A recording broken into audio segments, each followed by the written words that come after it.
Well, I am joined now by Tom Crotty, the director of the chemicals company INEOS Group, and alongside him is Tony Wilson, chairman of the Clarius Group, a car parts manufacturing and supply business. Gents, welcome to you both. Now, extraordinary numbers today from manufacturing. Output looking good, forward orders looking good, employment looking good, and yet we keep hearing from all these so-called experts that we're zooming towards a double-dip recession. What do you think, Tom? Well, I mean, we're simple manufacturers. We can just go on basically what we see in front of us, which is exactly as the report today said. Business has been very strong. Growth and recovery has been very strong. And double dips don't seem to be on the horizon. That's from where we sit, and we produce basic chemical materials for manufacturing to use. And you have, am I right in saying, 8 bases through the UK? Yeah, that's correct. So you've got a decent spread of business? Yeah, right the way across the UK. And in fact, you know, we manufacture right across the world, so we've got that perspective as well. Tony, what do you think? I think if we work really hard, we can talk ourselves into a double dip. So if we keep banging on about it, we'll get there in the end. If we really work at it and try hard, we can probably get a double dip out of it. Of course, you know, opposition politicians and some of these eminent academics are very convinced that it's coming down the line. You don't seem to be. Look, manufacturing, and as Tom just said, we are, but we simple manufacturers have been around in the UK for hundreds of years. Very simple job, we get on with it and we're nice and quiet. We've hit the spotlight recently. Sounds like politics, you know, needs a little diversionary tactic. The reality is we'll keep doing what we do. We see markets start to pick up, and we're starting to see that. We're starting to see it in the UK. Majority of the Clarius Group sales are taking place over in Europe at the moment. Throughout Europe we're seeing probably a 20–30% increase over UK increases, but it's just a little bit ahead of us. In fairness to opposition leaders and eminent academics, what they would say is, well, look, at the moment we're in a phony war because the government has signalled big job cuts in the public sector, but they haven't actually arrived yet. And by the way, over in Europe, as you said there, it's all going horribly wrong. Economies appear to be falling apart. The worst is yet to come. Well, I think as far as Europe's concerned, we need to be careful about talking about Europe as some homogenous mass, because it's not. Different parts of Europe are growing at very different rates. So Southern Europe has got a lot of problems. The so-called Club Med. Club Med, good way of describing it. Northern Europe, and particularly Germany, still, and Benelux, very, very strong, and have driven a lot of the pull through growth and recovery, ahead of, in fact, the UK. And I think that's basically because in Germany you have a fundamental manufacturing economy where manufacturing has always been at the heart of what they've done, and they've looked after it, they've nurtured it.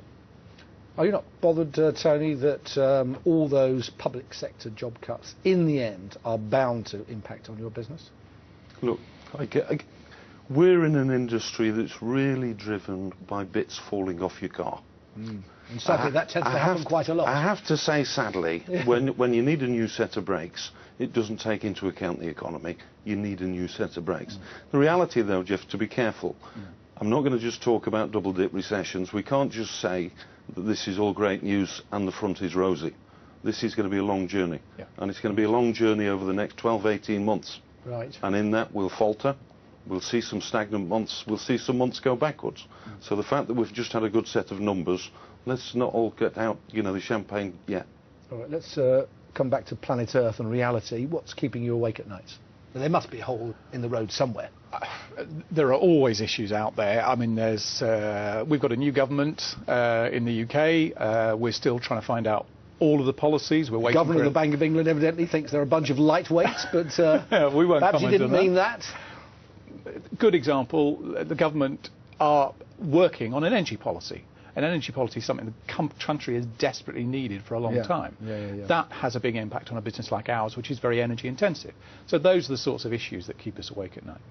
And what about infrastructure and investment in infrastructure? I would have thought for a company that's reliant on the car business, very important. Are we doing the right thing? Yeah, I think so.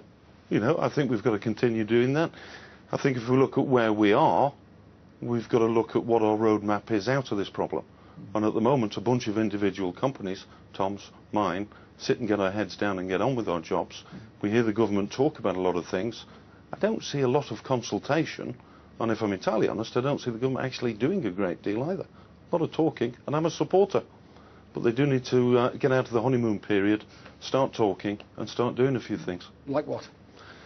Level playing fields. Between whom? Look, I can only talk about my business. We operate across a European base that's right across selling car parts. If you buy car parts in Europe, they're all manufactured to an approved level, and they have to be approved by the local governments before they can be fitted to your car. Right. The UK, the only country in Europe that doesn't do that. We are getting flooded somewhat with Chinese rubbish. Nodding. Level playing field. It's a recurring theme for us as well, because... Are we just addicted to playing by the rules? Is it our background in cricket or something? Maybe, what is it with us?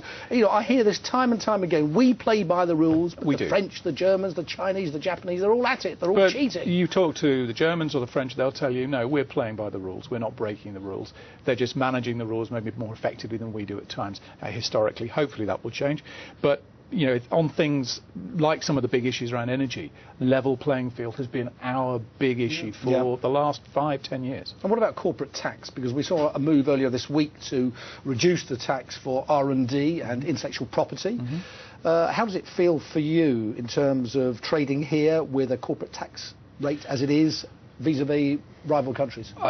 I mean, it is an issue, and I think the news on the 10% rate for inventions developed here and working here is great news. I mean, you know, for example, we've got new technology in the bioenergy area, producing basically ethanol, bioethanol for cars from waste.